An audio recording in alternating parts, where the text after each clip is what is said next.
have you left yet? No, you haven't left yet, right? Welcome. Okay, friends, today we are talking about the difference between being self-employed and being a business owner. I'd love to get your thoughts just right off the bat. What does that mean to you when I say that? That there is a difference between being self-employed and being a business owner. Tell me your thoughts in the comments.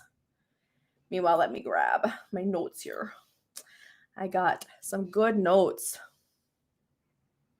Oh, hey, you made it. Thank you so much for helping me clarify Pacific time. I figured out East. You guys would figure that because it was already past 10 a.m. Eastern.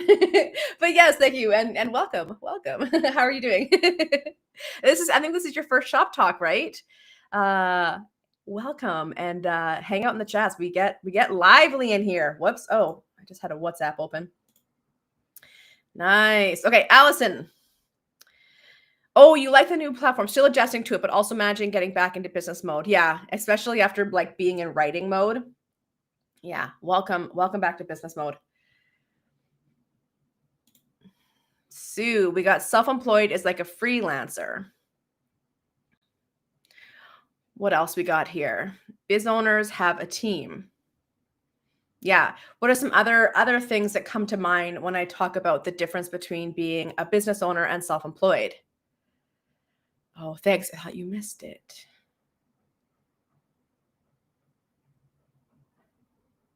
Nope, I don't know what that's referring to. Sorry, I'm like, my mind is like going, I don't know what that's for. Yeah, solopreneurs versus small business owners. Okay, what else? What else?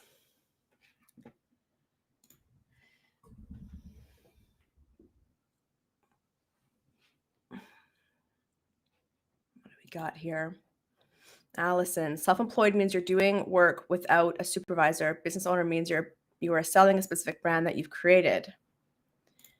Emery, they feel very different to me. One feels more like a steady, regular job, and one feels like a long-term commitment with all the job ebbs and flows of assessing and adjusting. Nice. All right, well, let's talk about what I mean in this case. So self-employed basically means you don't have a boss, right?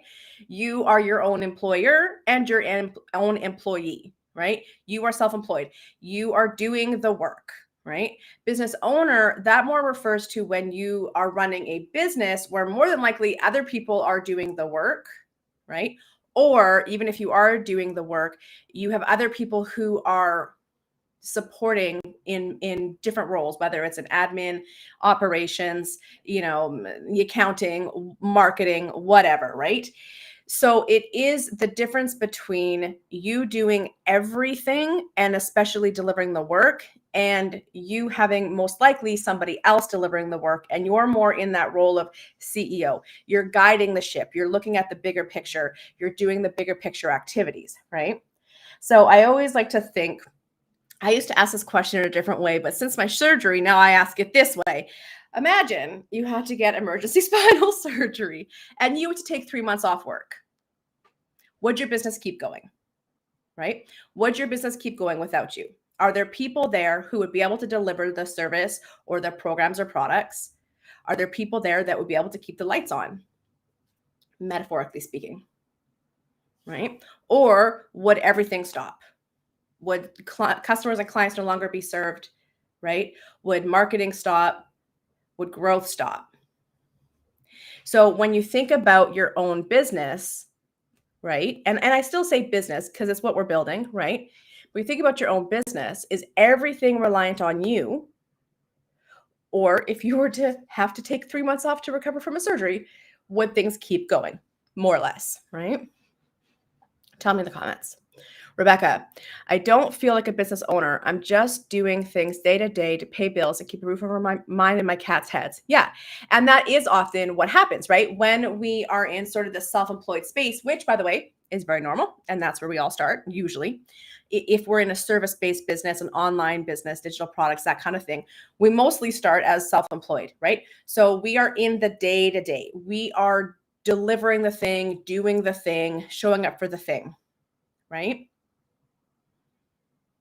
What was I going to say? We get onto this hamster wheel, right? Of selling and delivering, selling and delivering, selling and delivering, right?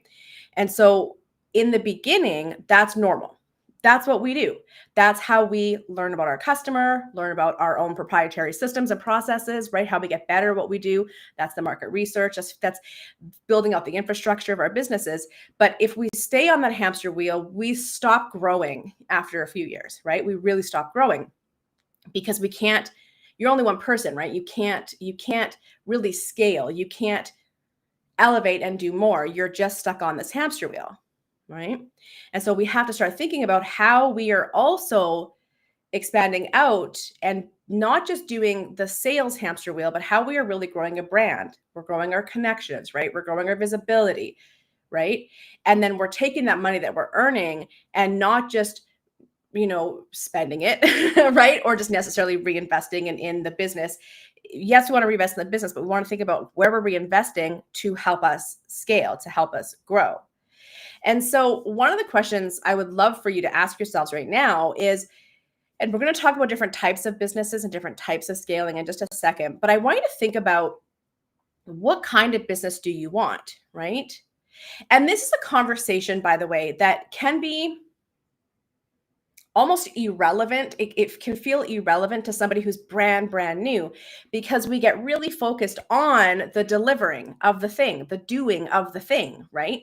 And the thought of scaling or the thought of never doing the thing, someone else doing it, not us doing it, is like, never, ever, right? I would never do that. I will do it forever. But the reality is, after 5, 7, 10 years, if you make it that far, if you're still on this hamster wheel and still doing all the delivery, you will have expanded and grown and learned so much as a person that this will not be enough for you anymore, right? Also, you're going to learn that it's not sustainable ultimately, because you're never able to get off that hamster wheel, right? And so, we want to look at, ultimately, where would we like to go? And you don't have to have an answer today. You don't have to have an answer. You don't have to make changes, but it's something that we need to consider in those early stages, especially at year 2 and 3. We need to be considering, okay, I'm starting to get some good traction. I'm starting to get good momentum. I'm figuring things out, putting pieces together. When I'm ready to get off this hamster wheel, what is that going to look like, right? All right, let me read some of these comments here. Allison had a friend in the, are you saying spoony-preneur space? I've not heard that phrase. What does that mean? Discuss this in terms of having an emergency plan. And that's what I'm going to, yes. Okay. So let's talk about that right now. So that's where I was starting to say, we want to think about that, because if you only ever want to be self-employed, okay, you don't want to build a brand. You don't want to build a business.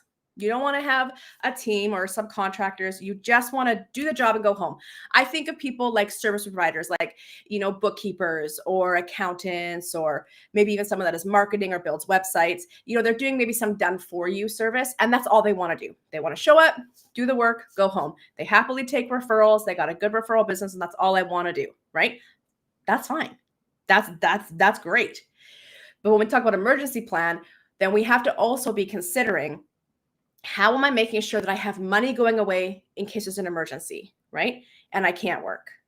How am I making sure to have things like health insurance, disability insurance, critical illness insurance? How am I making sure to invest in my RSPs or wherever you live, your retirement savings, your investments, right? Because again, we can get on this hamster wheel where we just make money, spend money, make money, spend money. We have to make sure we're putting money away for those contingencies and also for our future, for our retirement, so that eventually we can stop, right? I will also say that we still want to build our networks out.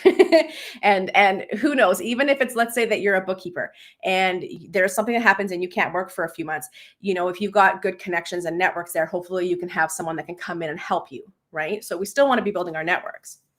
So that's a viable path, right? It's just that we can't kind of, put on those horse blinders. Like, we can't put those on and just be like, okay, I'm just going to only do this. How am I going to make sure that I'm protecting myself and making smart investments, choices with my money, right? Emery, I'm technically self-employed, but I have a biz owner mindset. Yes, I love that.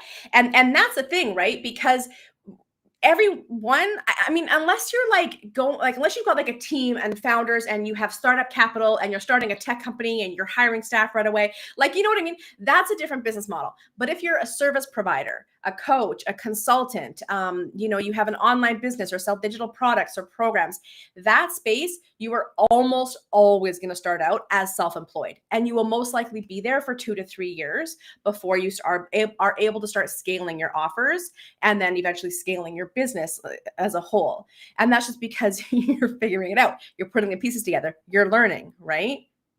I've been saying this so much the past couple of weeks to people, and I need to make a YouTube video on this. Can I tell you, friends, the giant list of YouTube videos I want to make? I need to get started making them. Anyway, selling is not the only part of business development, right? Selling, making sales is just one part of business development.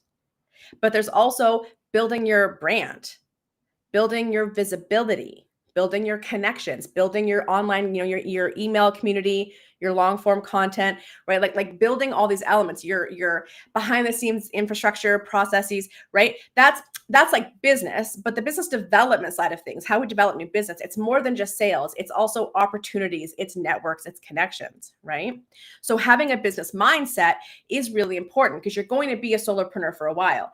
But we always want to remember, we're not always going to be thinking this, but we want to remember to think about, where am I ultimately building to? And this is what's really tricky. I'd love to hear your thoughts on this. It's tricky because it's easy.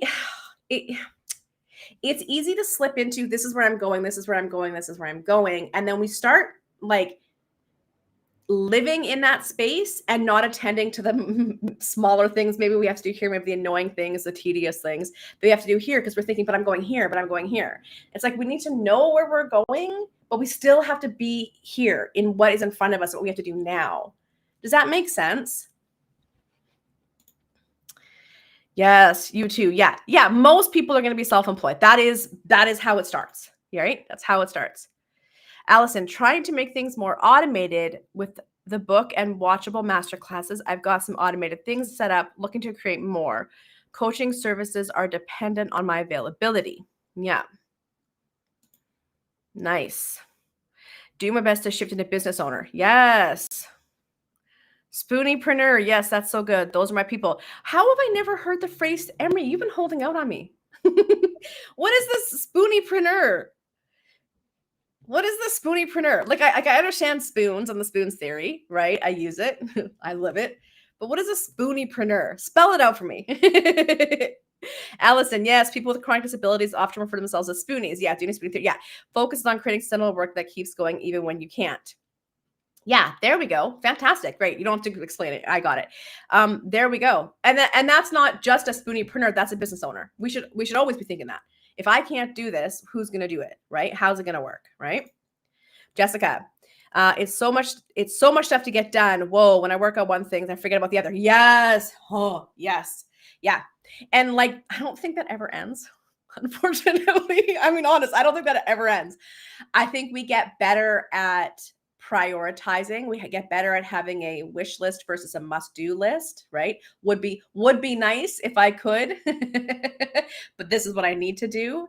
And we just get better, right? We get better at that. Yes. Okay. So I guess, okay, so hang on. My next question, which you basically already answered, right? Which is which stage do you feel you're in right now and why, right? And but we know this. Most of us are going to be self-employed. I also want you to ask yourself, where do you notice your business is overly dependent on you, right? Where do you notice your business is overly dependent on you?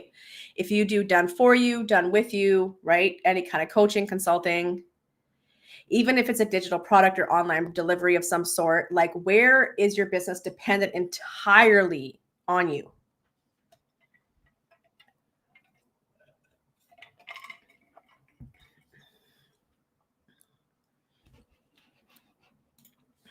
Allison, just extra important knowing that our bodies and brains are less reliable than able folks. So it's higher priority, more essential as business owners with the chronic conditions. Yeah, absolutely. I was talking with someone the other day who gets vertigo. And when they are in a moment of vertigo, they can't do anything. They can't see clients. They can't be on stages, right?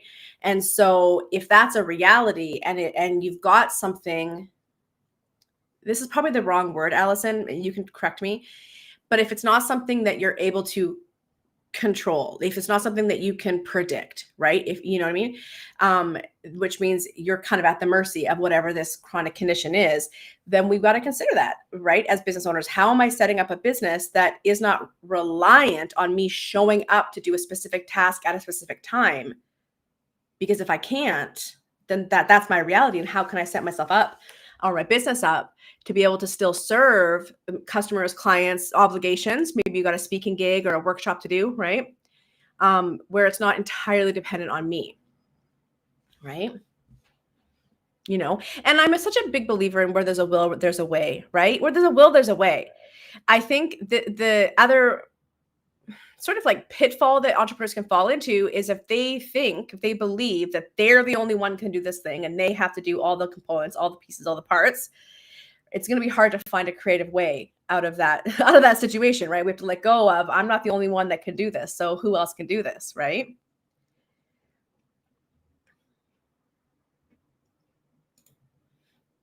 Rebecca, everywhere. Maybe not understand the nuance of the question. So, well, no, it could also be everywhere.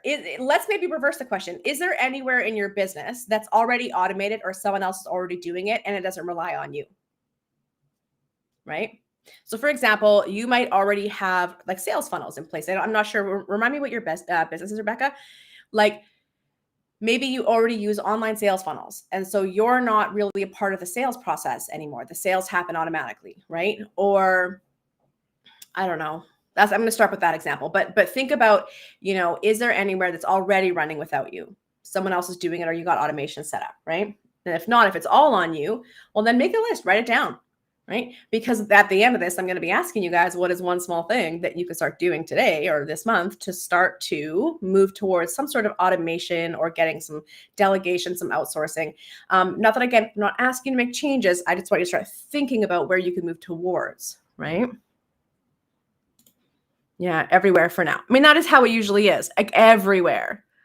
And it also, this is why I talk so much about the importance of knowing what will move the business forward, that needle in the business versus what won't, because there's so much to do and we get trapped trying to do it all. And if we're really looking at what's moving the needle in the business, what's moving us forward, a lot of times all the things you're doing don't need to be done. It's not moving the needle. So we need to conserve time and energy. It doesn't mean you won't pick it up later. It doesn't mean you won't hire someone to do it down the road. But if we're in the early stages of our business and our biggest priority is getting money in the door so that we can reinvest in the business and start growing the business, and so that we eventually can be also paying ourselves, right? If that's the goal, maybe we have a part-time job on the side and we would like to not have that job. So we need the business making money first to support itself, then to support us, right?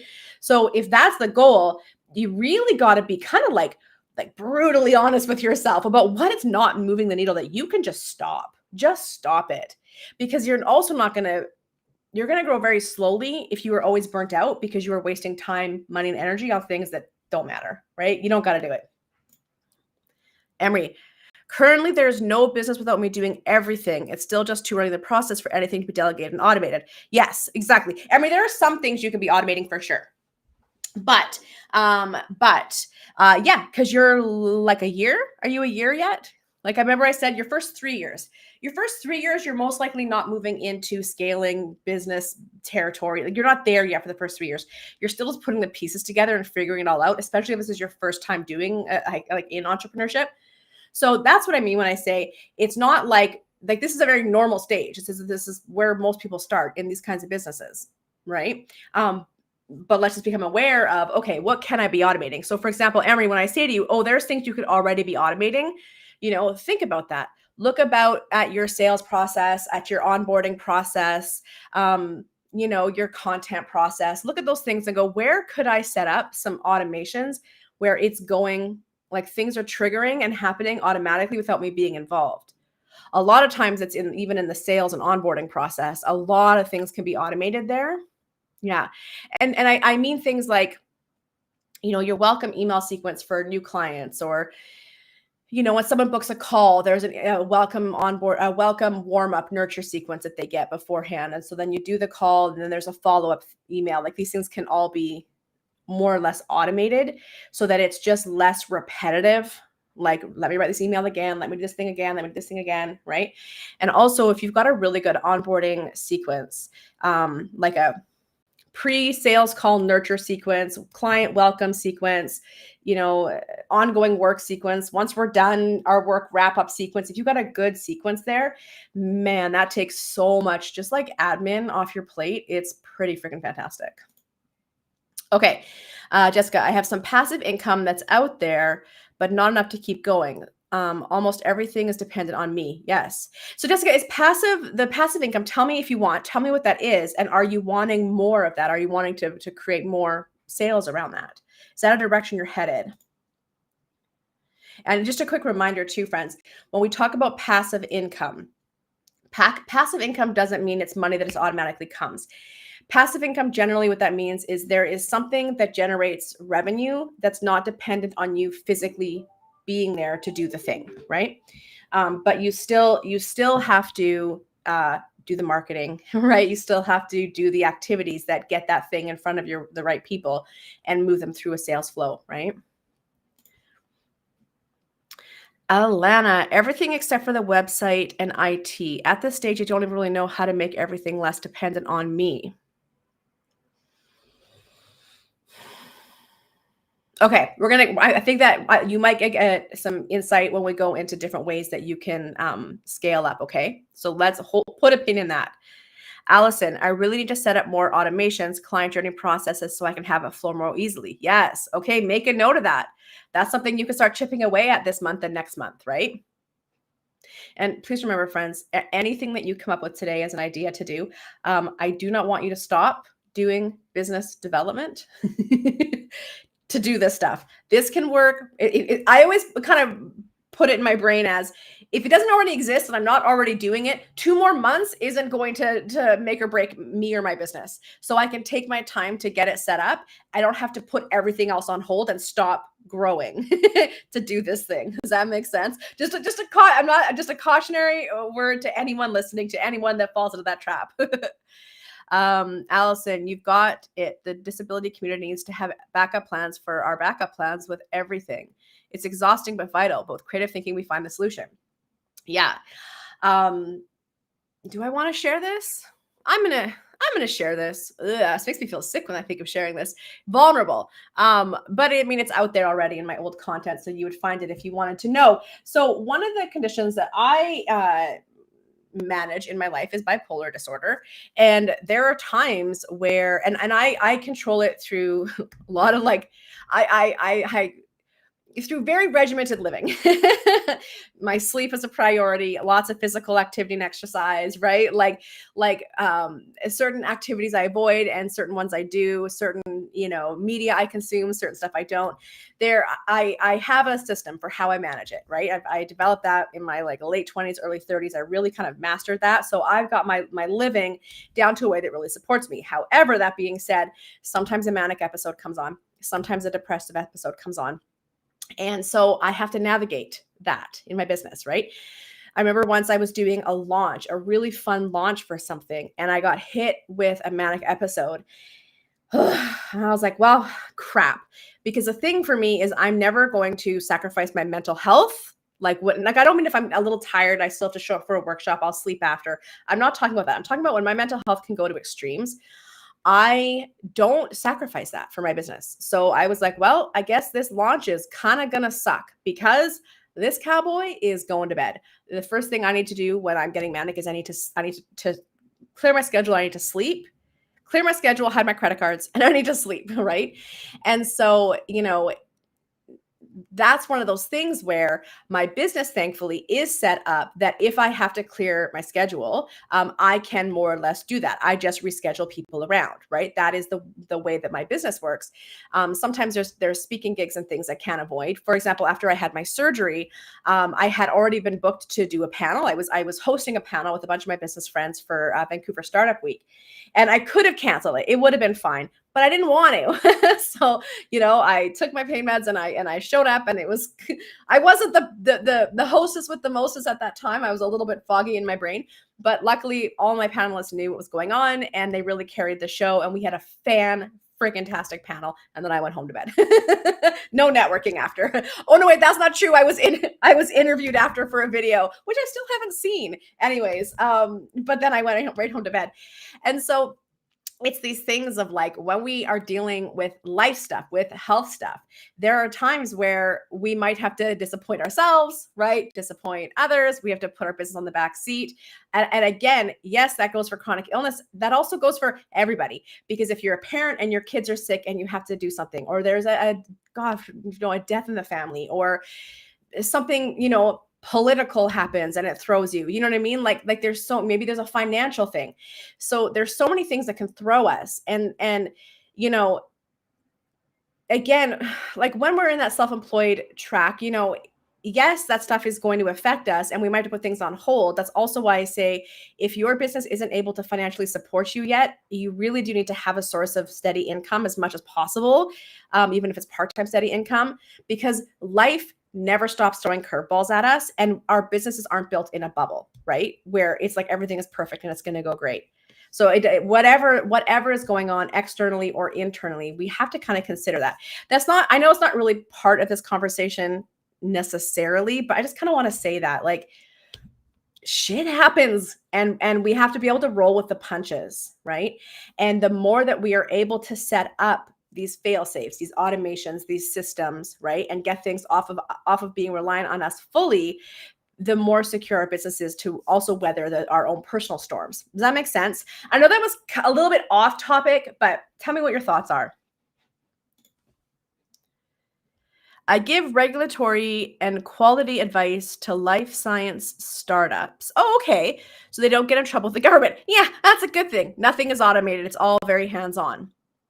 Yeah. So one of the things, Rebecca, that you can maybe start paying attention to is where you keep doing repetitive tasks, that you could be setting up some sort of system automation, having a program that runs things for you. It's a bit hard because I don't know all your processes and systems. Are you a part of the free sales community? You know what? Here, I'm going to put this up. Show. Is there? Okay, it is there. Okay, good. If you're not yet anyone that's not part of the free sales community, scan that code. You can join for $9. And that gives you access to our hot seat business coaching, as well as our big discussion group, right? Our whole membership. And so this would be a great thing to bring to hot seat business coaching, where I can actually talk with you, and we can run through a couple of ideas for things that you can start automating now. The word automation can sound really big, but it literally can be as simple as an autoresponder on your email. There's so many neat things we can do that just take that pressure off.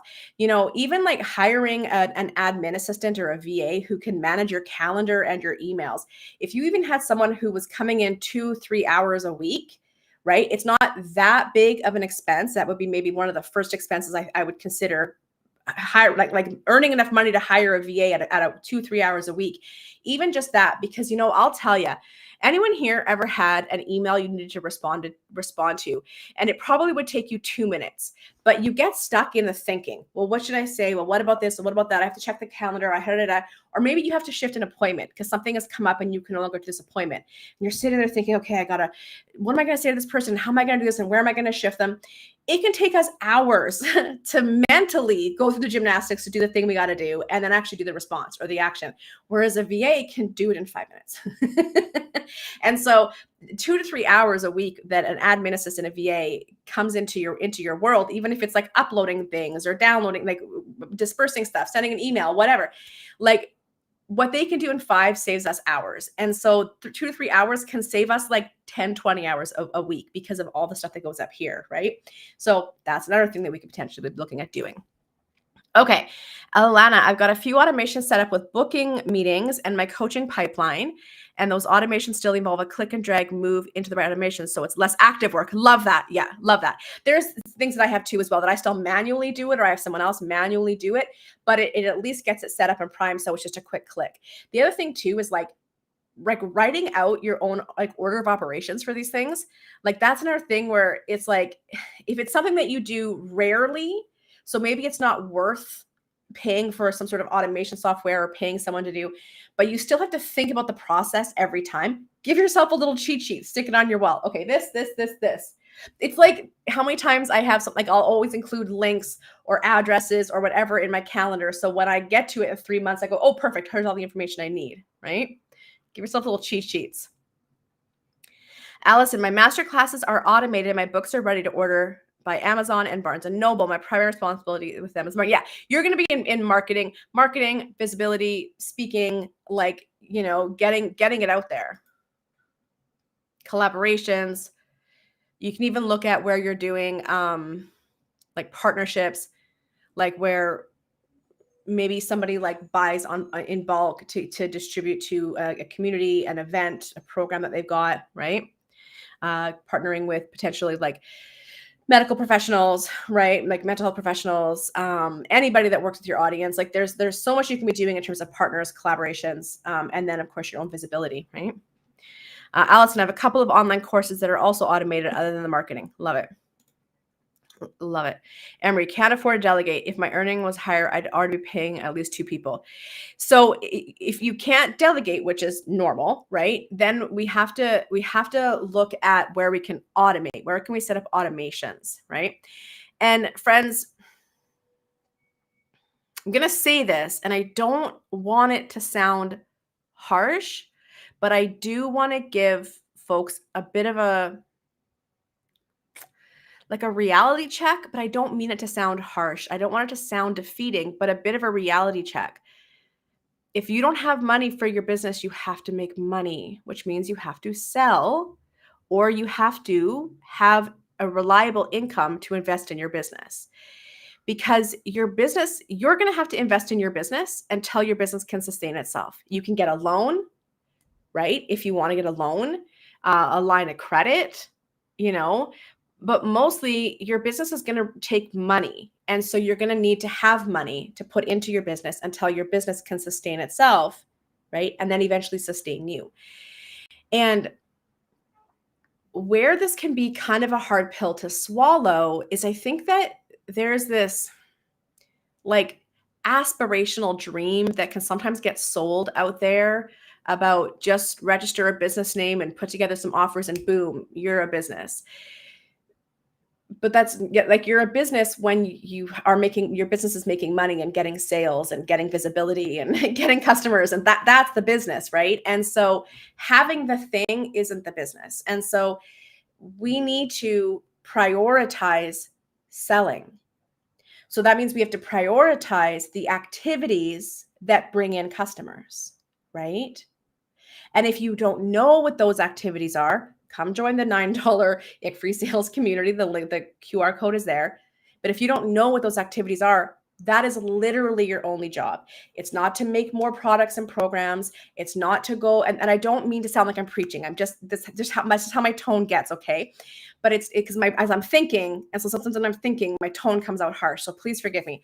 But it's not to create programs and products and content and make a podcast and make a YouTube and make a blog and make social media content. No, it is, who is my customer? Where are they looking for someone like me? How am I getting in front of them or building relationships with people who have influence over them and getting them in the door to have a sales call and then selling and then delivering? We have to prioritize that. And anything else that's not that, do it. You can still do it on your own time. Do it on your own time. But when you're in business mode, it is the boring, in the trenches, getting your hands dirty, getting up and close and personal with your customer or the people who influence your customer and getting them into your sales pipelines. That is your job, right? Unless you have a full-time job, sales aren't important, and you have the capacity to focus on other things, go to town. But if you need money, you have to focus on that. So tell me how that landed. Again, if my tone was harsh, I apologize. I get in my head and I start thinking about things, and then sometimes my tone's a little dry, a little monotone. But like that is that reality check that I need to give y'all right now, okay? Okay. Oh, I was thinking about it differently. I see what you mean. I have sequences. Yeah, 1,000,000%, Emery. You can be doing automations. 1,000,000%. Again, bring that to next hot seat and bring some of your ideas, and I'll see if I can help you refine it or make it easier. Do you all know about AppSumo? Here, let me just grab their website real quick. So AppSumo is it's where a lot of tech companies kind of run their stuff through like a beta mode, and it's a great place to get lifetime deals for these different tech and software and things that we need. $20 or $50 or $100 that you get lifetime access. And so there could be some neat automation things in here. Now I warn you, they're gonna a lot of the stuff looks really cool. And you're going to want to buy it. You have to ask yourself, is this what I need right now? Only look for the things you need right now. And a really great way to also use AppSumo is if there is something that's a software out there that you really like that's out of your price range, put the name of that software into AppSumo and see what suggested software options come up. Okay.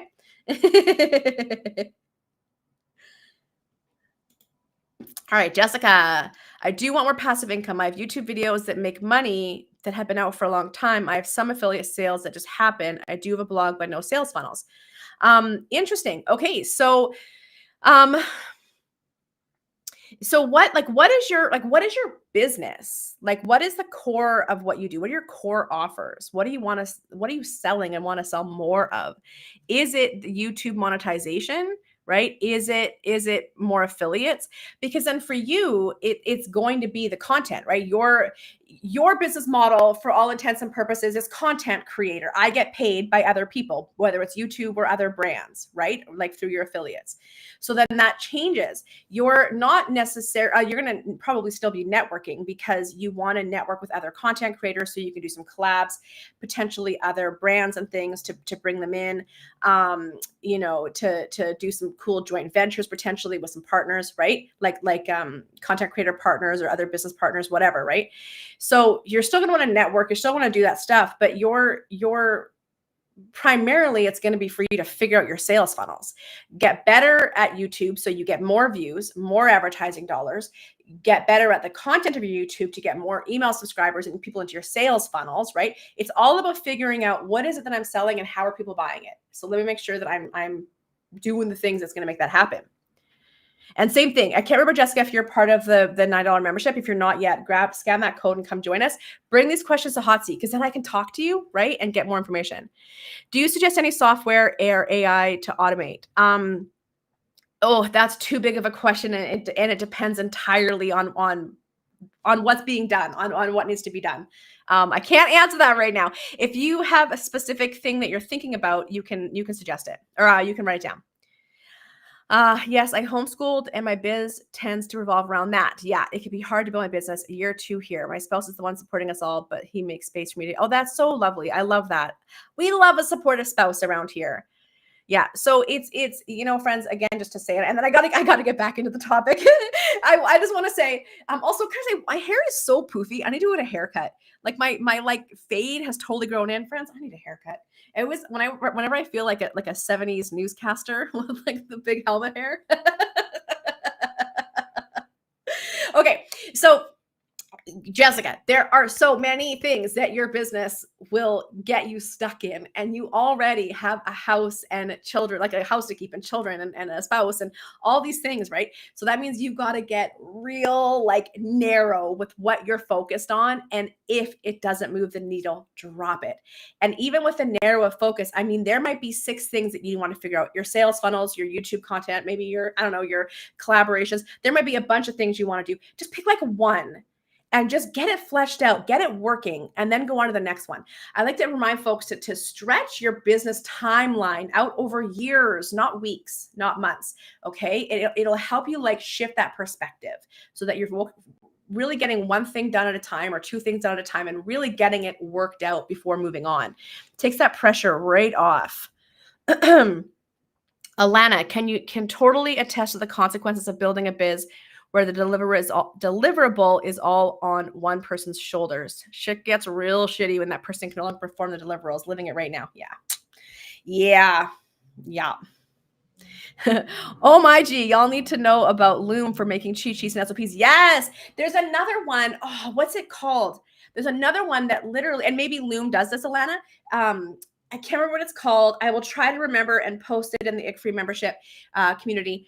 But it's like it basically records all the things that you're doing as you're doing it. It records it, it documents it steps by steps.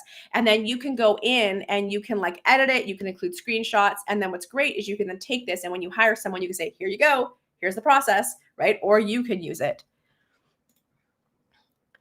Allison, my disability check is my primary income source, so I can build from there. I'm working on the marketing process, focusing on selling, working on getting in front of potential clients. Love it. Love it. Kate, hey, what's up? 100% I wish I had that advice from the beginning. Y'all know that I'm going to keep it real with you. Even if sometimes I feel like I'm being a big meanie. How to sell an offer over 2K? Well, that depends on your customer's buying journey. Right? So if your customer, if that offer needs a sales call, right, then you're going to want to get people on a sales call. So you need to figure out how to get in front of those customers, connect with them, what makes them say, ooh, yes, I want to know more, right? And then invite them to have a conversation, right? If you're selling a 2K product, like think of like an Amy Porterfield or like a Marie Forleo, someone that sells these $2,000-$3,000 products, but it's all done online through sales funnels, right? So that would be like a launch funnel where they have an event, then they have email marketing, and they sell to their email list, right? To the people that come to that launch, which means you got to spend your time building your email list up, building some collaborative partners, some affiliate partners, whatever. So you spread that effort out to get more people in. And then you would do a launch of some sort, and then you would sell this item. So it all depends on how, like what the thing is, how your customer purchases it, whether it's a call or a sales funnel, and then like improving those sales pathways, right? Jessica, I'm currently on the the trial membership. Okay, good. Yeah, I know, Jessica. Oh, yes, Jessica. Okay, sorry. I'm remembering who you are now. Okay, thank you so much. It took me a second. Okay, yes. Yeah, you came at that. I know I emailed you that you came at that messy time when I'm just in the middle of transitioning over, and a couple people squeaked through, and I'm like, oh God, it's a bit of a mess right now. But yeah, so you're in the new membership, right? Like you can see everything in there. You should be in there. I'm pretty sure I brought you in. I'm pretty sure. Let me know if you're not in the new membership. Here, let me show you what it looks like. Hang on, here it is.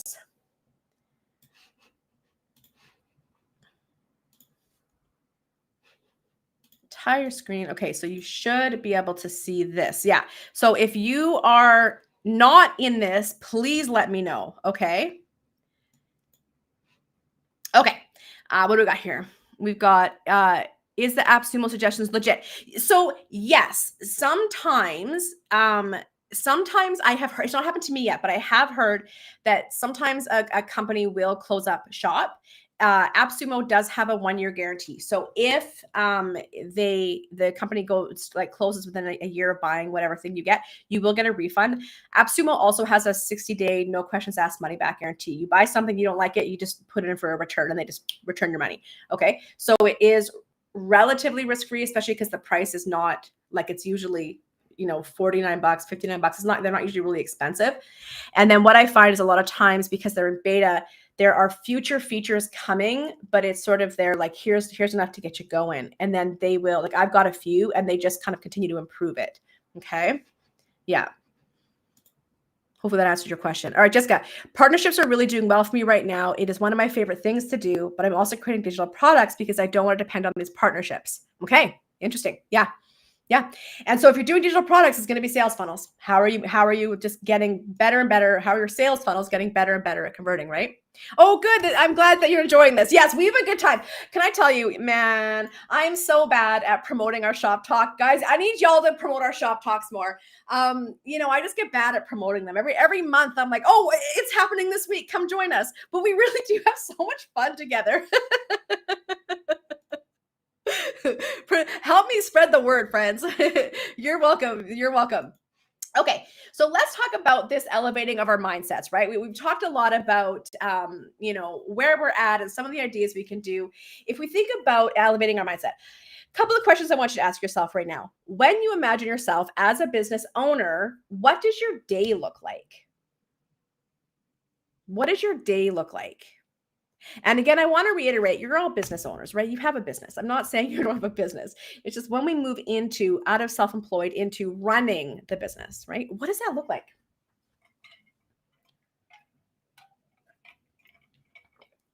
The question that's going to come right after that is, what fears or limiting beliefs pop up when you think about letting go of control? I get a lot. I don't want to manage people. I don't want to spend my days putting out fires. I don't want to, depend on someone else. I get a lot of those kinds of statements, right? What fears or limiting beliefs? No one can do it as good as I. What if they misrepresent the brand, right? Then I also want you to ask yourself, what would feel exciting about shifting into more of an owner role? Moving into that CEO role where you're now the big visionary. I mean, you already are right now, but you have, when you're doing less of the day to day, you have more capacity, more mental space, right? For what is the bigger vision, for moving and shaking, right? Making those, like, forming those really cool relationships and partnerships, right? Getting some really interesting doors open to you. So what would your day-to-day look like? What fears or limiting beliefs pop up? I can't do it. Could never be me. How would I do it? And then what would feel exciting for you? And I want y'all to remember that we grow into being business owners. We grow into being CEOs, right? We grow as leaders. We grow as, practitioners. We grow as, I don't know, automators. Like we grow, we get better. Our skills improve, right? Our networks improve. Our connections improve. All that stuff improves. We don't just get thrust into it. Says it looks like I can't log in, so that's beyond this live. Okay, I will hang on, let me throw a note on my thing. I'll make sure that you're in there.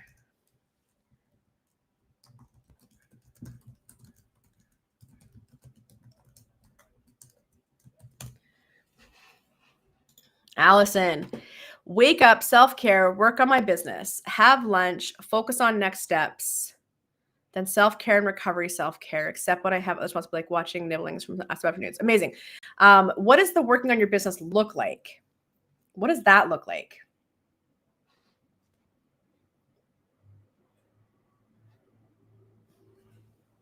Tell me what the actual working on the business looks like. There's the aspiration and the vision of what your business, like how your business can be that tool for creating a lifestyle, right? That is ideal. But we also want to have that aspiration or that vision of what the business looks like, right?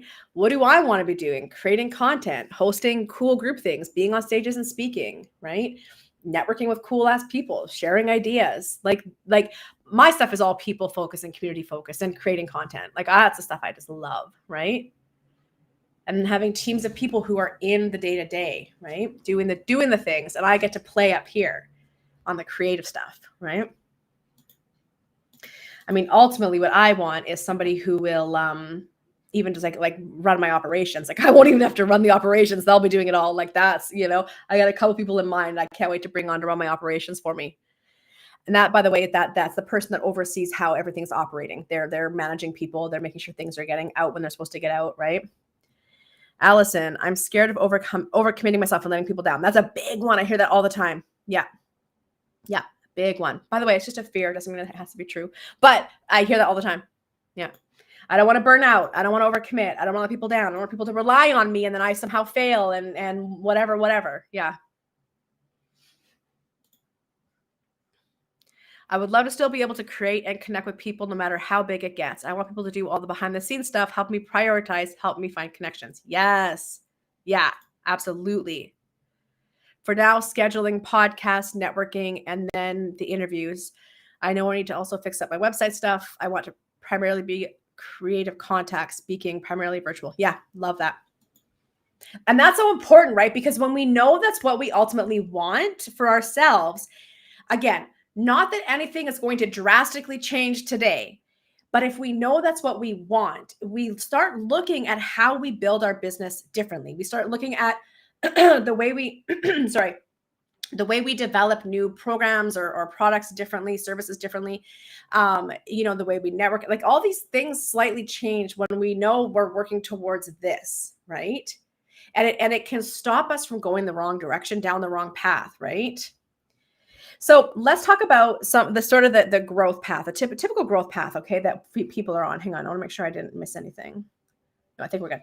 Okay, so typical growth path, right? Stage 1, self-employed, right? So what that looks like, you're doing the work yourself, right? The delivering services, coaching clients, creating products, whatever.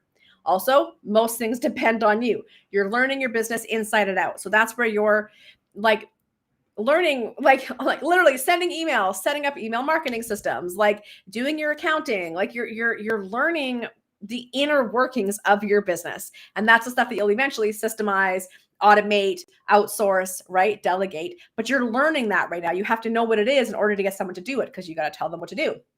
So the benefits of the stage, right? Deep understanding of your customers and their needs, testing and refining your offers directly with clients and customers, developing your own systems, frameworks, and processes that can later be scaled. So that's where you got your own proprietary IP, right? Intellectual property that you can then scale, right? You know, all those people that like create a course that have never ever worked with a client and don't have their own proprietary system. We've talked about that before in past shop talks. How good is that course going to be? We need to get your own proprietary system fleshed out so that you can then scale that. And then, of course, you're building your reputation, your credibility, and a base of loyal clients, community members, networks. All right. Stage 2, structured and streamlined. What it looks like, you shift from custom everything to repeatable offers, packages, or productized services. Okay. Man, my alarms keep going off. You start introducing simple systems, automations, and maybe a bit of support help. And this is where I would love for you to look at, how can I start moving towards stage 2, structured and streamlined, maybe for like, the beginning, maybe mid 2026. How can I start thinking about who I could hire or what I could automate and start kind of zhuzhing those, right? The benefits here, less decision fatigue, right? No more reinventing the wheel for every client, every process, right? More predictable income through retainers, packages, or subscriptions, clearer processes that make it easier to hand off tasks when you're ready, and more time to focus on that higher value work and creative ideas, right? Now we're starting to get you're still in the day-to-day, but you're slightly more elevated to more of that higher vision work, right? Stage 3, supported and shared. So what that looks like, you bring in others. So that could be subcontractors, employees, facilitators, etc., to help deliver on your goods, your programs, your products, your services. Clients hire the business, not just you. So you start shifting from being the brand to being the visionary. And now it's the business is the focal point, not so much you. Okay. You move into leadership, project oversight, and vision. Benefits. You have more capacity to take on clients without burning out. You get breathing room to think strategically, not just deliver. You can focus on sales, visibility, and growth while your team supports deliverability. And it builds that resilience. The business doesn't stop if you take time off. You've got a resilient, sustainable business that can run if you got to take time off. And then finally, stage 4, scalable assets. So what this looks like, your expertise gets turned into assets like courses, memberships, templates, licensing, certification programs, those kinds of things. You're starting to move into like one-to-many or passive, right? Or done for you, but someone else is doing all the done, right? Your business generates revenue beyond direct service delivery, right? And this is where we get to now diversify our revenue streams, have different sources of income and revenue besides the deliverability of what our services are. Benefits, true scalability. You can serve more people without more hours. Recurring revenue streams bring stability. Your intellectual property, systems, frameworks, and trainings work for you 24/7. You're no longer delivering them. They're doing the work. And you have that freedom to focus on thought leadership, your vision, and new ventures. You might want to change up what you're doing completely. You might want to go down a different direction within your existing business. I feel like I'm entering my creative cowboy era. I want to create a lot more. So I'm really looking at where I can step back, where I can scale, so I can go into like more creating, because I love that stuff. I want to start a second YouTube channel, not this year, obviously, because I got to get my other one going, this one going. But I want to start a secondary one that's just me getting to make video essays on anything that interests me. It's not related to the Radical Connector. It's just me talking about stuff that I think is really interesting. Anyway, because I keep trying to squeeze it, what's it called? Shoehorn it into the Radical Connector, and it just doesn't work. So I want to go have a secondary channel. Okay, hang on. There's something that is missing from this that I want to talk about, but it's okay because we're out of time. Do I have it up here? There was something where I don't know how did I miss it? You know why? I get all these notes all over the place. Anyways, there's a part that I missed. I wanted to talk about different ways of scaling a business, but we'll get there another day because we're out of time anyways. But I do want to share a couple of things that you can do right now to kind of get you primed to start this idea of automating, outsourcing, delegating, whatever. But first, let me keep reading some of your comments. And then I'm going to wrap us up. I would love to still be able to create. Oh yeah, we talked about that. Yes. Okay, Allison. Yeah, we talked about this. What did you say here? With stress responsive symptoms, the worry increases likelihood of symptoms, which is a mental trap. So I try to plan for intense days and create lower expectations. Yeah, on the lead in and follow base. Love it. Fantastic. That's the thing, friends, is if we are dealing with something chronic or whatever, debilitating, right? Like we need to plan as much as we can, either plan for it or set up systems to support ourselves through it, right? It's not that we just give up on everything. We just go, okay, what can I do and how can I support myself? And let me figure, again, where there's a will, there's a way. Let me figure this out, right? Okay, friends, takeaways. I would love to hear from everybody. If you want to share, I'd love to hear. What's one small action that you can take this month? Where are we at? You got a couple weeks left this month to move into this idea of business ownership. Okay. What is one small step? This can be a mindset shift. This can be something where you're going to start tracking some of those tasks, repetitive tasks, and figure out how you can automate it in some way, or maybe even just document it. Maybe you're going to review your revenue streams and all your offers and go, okay, is this going to serve where I ultimately want to go? Maybe you're going to think about who you can network and start paying attention to or connecting with. What is one small action that you can take this month to start to move you into that business owner mindset? Small. Please don't upend your business. I'm really into making my own iced lattes and iced mochas. Repeat the fourth, I can't repeat them. That would take too long. I will just here. Let me give you a quick. So stage 1 is self-employed, right? So this is where you're doing all the work, all the deliverables, all the admin, all the behind the scenes. You're doing it all. Everything depends on you. Stage 2, structured and streamlined. Okay. So that is where, and I can copy this into here, into the chat if you'd like. Well, no, it'll be a pain. I'll figure it out. Okay. Sorry. Stage 2, structured and streamlined. So that looks like you are shifting from doing everything custom or starting from scratch all the time. You're starting to have repeatable processes, repeatable, like things that are automated. Maybe even your core offerings are getting into some sort of repeatable structure so that you're not starting from scratch every time. You might, yeah. And then stage 3, supported and shared. So now this is where we're thinking, who can I bring in to help me do things? Who can I bring in as an admin person or outsource stuff to, right? Where am I bringing in support? Where am I sharing the work with other people? Then stage 4 is those scalable assets. This is now when you are most likely going into that one-to-many. You've got your proprietary system fleshed out and you've got a structure around it. You know how to turn that into a deliverable of some sort, an offer of some sort that's not dependent on you actually delivering it. And you're most likely bringing in and hiring all the people now who can help run the business, and it won't be all on you. All right. So yeah, that's what's up. I will share this in the body of this YouTube video. And then it will also be inside the ICFree Sales membership. I'll put this in the ICFree Sales membership as well. Or community. I don't know why I keep saying membership. I want to get my new lead magnet set up. It's fully automated and gorgeous, but it will take some time. What is it, Emery? Can you, I know that you told me, and I think I even saw it, but is it a quiz? Can you remind me what it is? Just title. Okay, perfect. Titles are good. Amazing. Wonderful. So scalable, or it's, what did I say? Self-employed, structured and streamlined, supported and shared, and scalable assets. Jessica, I was thinking of opening an Etsy shop, hoping that can give me a little extra cash boost while I work on partnerships.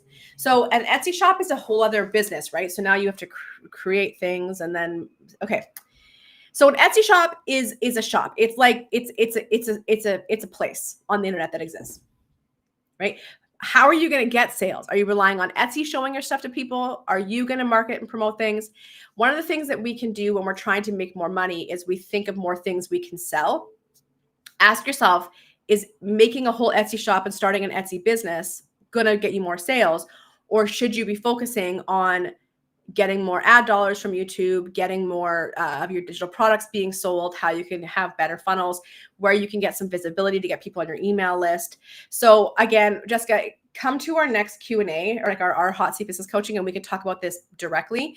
But I don't know that that's the right move, especially if you don't have a lot of time, because I know a lot of people with Etsy shops that just sit there, right? So there's got to be a marketing and sales strategy behind the Etsy shop, right? And so we want to make sure we're not just creating more offers to sell. We're looking at the offers we have and figure out how to sell them more effectively, right? We only have so much time in the day, guys. Yeah, it's a quiz about finding your parenting archetype. Love that. Let's hear it. Let's hear it. What else are we going to do to move into business owner mindset? I'm tracking my contacts for podcasts and looking at developing those partnerships. Fantastic. And Allison, you're going to want to make sure that, on those podcasts, like you've really nailed down the stories you're going to be sharing and how you're going to be getting people's minds opened up on these different concepts, the questions you'll ask to open their minds. You're going to want to be thinking about how you talk about your book in a concise, clear way that really gets people like, heck yeah, I want that thing. And then making sure that sales page and that, those links, everything is working. And whether it's your email list, if you're getting people onto an email list and then selling the book, putting them right to the book. So you're going to want to really work on your storytelling skills, right? Your book promotional skills, like how you talk about it. One of the things that we can typically do is try to cram way too much in. And so we lose people because we talk way too much. So like you're going to want to really refine how you shorten and be concise in these storytelling and book promotional things. Sue, I got Etsy. I closed it. I get better sales using emails and putting PDFs on my site. Yeah.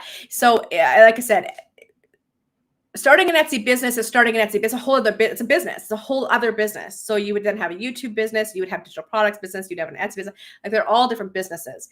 And so that might slow you down, not speed you up. So sometimes you already have enough to sell and start making money. You just got to refine your current sales activities and sales funnels. You can see how I'm all over the place. Yeah, I have a bunch of ideas. I don't know how to sell. I think this membership is for me. Yeah, 1,000,000%. Yeah, coming, because also Emery, everyone that's been here for a while, you tell Jessica, I'm a big old meanie. Emery, for example, is on an embargo currently for creating any more courses or products or anything. Emery, back me up. I get mean because I'll be like, no, you already have something. Just learn how to sell. But I think it's because we don't know how to sell. And so we just keep making more stuff thinking that'll be the thing. But the reality is you have to learn how to sell. So that means you have to learn how your customer buys, right? What makes them buy, what makes them learn about you, interested in what you're doing, get on your email list, check out the products, and then make a purchase, right? Yeah. Thanks for the vulnerability, Jessica. Sue, no Etsy, you'll have to spend a lot on their ads to get sales. Yeah, it's a whole thing. Yes, Kate, building partnerships. Hell yeah. Sorry. Heck yeah. I mean, I was swearing already. Who do you want to build partnerships with, Kate? Yes, Sue, partnerships are the best. They really are. Again, friends, this is what we talk about when we say support and shared. It is who is coming in to support the business, who is helping you amplify the message, right? Sharing into their audiences. That's why I always say, who is your ideal customer and who is influencing your ideal customer? That's where we want to be building those connections and partnerships, right? Allison, back end. I want to streamline my website and set up sales automations for my automation processes for my page. Fantastic. Sue, I'm looking for 3 more partners for my webinar panels. Oh, fun. Well, you're in the membership, right? So feel free to throw it in the discussion, right? And just let people know. Don't forget, friends, in the inside our community, you can post your own events. Like if you got events coming up, whether you want us to attend or you want us to amplify it out to our markets, if we know, or our networks, if we know people that would want to attend, throw it in the members events section. That's new. Oh man, I'm so psyched for our portal. I've got so many fun ideas for it. Collaborations are is that supposed to say best? Best. There it is. Yeah. I love you too. You're so welcome. All right, I'm gonna start wrapping us up. I'm gonna read the last few comments and wrap us up. I've been on a really uncomfortable journey trying to learn what my customer wants, things versus what they think they need. And I keep trying to make, a million things to meet them in that place. I need the embargo. I know. I'm so mean. So yeah, because that's, we talk a lot about that, right? And it's that there's what we think our customer needs and what they want. And we can't get stuck in what we think they need. We have to listen. What are they asking for? What are they searching, right? What do they want? And that's where we need to meet them, right? Even though we may end up giving them what they need through the process of the program, product, or service, but we have to think about what they want, and that's where we have to be meeting them, showing up, talking about selling, okay? Yeah, complementary business, yeah. It's complementary business, but also sometimes it's like community leaders, organizational leaders, businesses. Like it may be somebody who offers a complementary service, product, program that has the same audience, right? But sometimes it's just somebody who heads up an organization where your customer is in and you want to get in that organization to do some speaking, right? Oh, Kate, well, that's a good question. Podcast guesting, please. Scaling businesses. Nice. Do that too. You're so welcome. Yeah, looking for podcast guests too. Again, throw it into the community, into the discussion group. One of the things that I suggest for folks that are in the community, put a reminder in your phone, whether it goes off daily, a couple times a week, whatever, to check in with the community and see what's going on. I know that we get so many alerts, so many messages, so many emails. Like it's like a bombardment, right? So if you're going to be a part of the IC Sales community, put a reminder on your phone and show up, because I don't want you to miss opportunities. I don't want you to miss valuable events and live sessions we have, experts we have, and just connecting and collaborating with the people in there. So if you're in it, put a reminder and come and join us. I showed you all, if you're in the membership, you'll see I showed you how to add it to your, where am I going? Your websites. You see my little doggy there, right? So you can add it as a little pop-up here so that it just immediately opens up on your phone. Hang on, is it loading? There it is. So it immediately pops up, right? You can also make it on your your browser bookmarks right at the top of your browser screen, so you can click on it. It's about making it easy, all of you spoonies. It's about making it easy. I'm Spoonie, okay? Making it easy for you to log in and then put that reminder and come and hang out with us, okay? I'm like, if you're here, be here, take full advantage of it. There's so much. And one of the other things too, and I'll talk about this later, but we were talking about networking. I'm like, we should start our own networking thing, I think too. I'd love to have our own networking event where we're hanging out and like networking with each other, having breakout rooms, right? That would be so fun, right? Right? You're already all collaborating together anyways and working together. Like, let's keep that good time going. Let's keep the good time going. All right, you guys, that is going to bring an end to our shop talk. I would love for you to share what kind of hit home for you today. Was there anything that you heard that you were like, yep, I needed to hear that, or, oh, that opened something up in me? Tell me in the comments. And then let's get the link. So here is the link to come and add next month's, to your, there we go, to your calendar, save your receipt. If you're part of the IC Sales community, obviously come on in and sign up for events, go through the content. You're going to notice, for anyone that's super nerdy with me for a while, I updated the IC Sales training. I kind of simplified it a little bit and changed some of my verbiage and some of the things I'm getting you to focus on. I also took some stuff out that I no longer want to talk about. You can go to somebody else who's namely social media. If you want to focus on social media, there's other people that can help you with building viral content or something, but I'm really focusing on what are the highest impact activities you can do. I talk about the sales journey in there a bit more. I talk about 3 different sales pathways you need to have. So I've actually changed the training so it's a little more streamlined. There's less that I talk about, and there's also new things I talk about. Anyways, my point is go and watch the IC Sales training because it's new. And then if you want to sign up, if you're not a member, you can scan the QR code. I put the link in the thing. Please don't mind it. It's a messy sales page that it literally just gives you the high level stuff. I haven't even made a new sales page for it. I literally, if you go to my website, it's not even on there right now. So go ahead and check that out. And then, come and join us if you're not a member yet. All right, Jessica. I needed to hear that I don't need to add more to my life. Literally. I always think it's so funny, especially moms and a mom that homeschools that says, oh, let me just add this on, that on. I know you don't have time for that. What are you doing to yourself? You already got stuff to sell. Get better at selling what you've already got. What is your podcast topics? Oh yeah. So Sue, if you haven't already answered, New Treat Nutrition. I don't remember your name. Let them know. Let them know. All right. Anything else? And also, Nutri, if you're in the IFRI sales community, you can connect with Sue on there as well. Sue, you are in there, right? You should be in there. Have I seen you? Did you set up your profile yet? Who are our members here? Did you set up your profile? No. Oh wait, show more. Okay, Sue, you got to go set up your profile in the membership. You're not in here yet. All right. Anything else before we go? Otherwise, we are gonna skedaddle. Skedaddle. I'm trying to think if there's anything else coming up. Okay, so you are in there. All right, so get your, I don't see your member profile. I don't see it here. So go get that bad boy set up.